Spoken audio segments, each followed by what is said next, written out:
all through their career, and then you won't treat them when they get a health-related problem?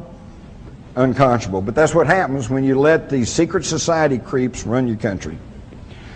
Going back past the Gulf War, and now we get back to Vietnam, and Lyndon Johnson and his wise men, okay? He surrounded himself with about 12, 14 guys, and they were, every one of them, Council on Foreign Relations. In fact, Vietnam, the thing I never could quite figure out is why were we fighting 9,000 miles away from the shores of the United States? Well, let me tell you why. Because right after World War II, the Council on Foreign Relations published some papers that were saying we needed to gain control over the mineral resources of Southeast Asia, which at that time was called French Indochina.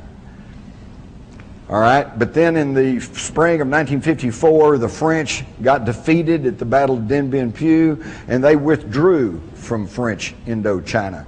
Within weeks, John Foster Dulles, a founder of the Council on Foreign Relations, and who was then Secretary of State to Dwight Eisenhower, goes to the Philippines and creates something called the Southeast Asian Treaty Organization, SEATO. And he later explained that he did that to give the American president the legal precedent for intervention in Southeast Asia. That was the beginning of the whole thing. Now, is he acting on the best interest of the United States, or is he acting on the best interest of the Council on Foreign Relations that wanted control over those mineral resources? And of course, I don't have to tell you what happened. 58,000 American lives later, we finally slunk away with our tail between our legs, defeated by a bunch of guys in rubber sandals, thanks to the wise men. And in the middle of this, when our guys are dying in the jungles of Vietnam, who's over in Russia but David Rockefeller meeting with Khrushchev?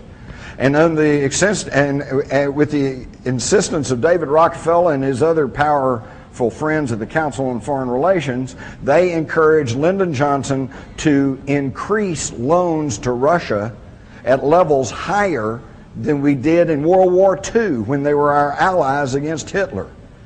Now, what does this mean? It means, folks, that while our sons and daughters and brothers and husbands were over there fighting for their lives in the jungles of Vietnam, we were told we had to do that because North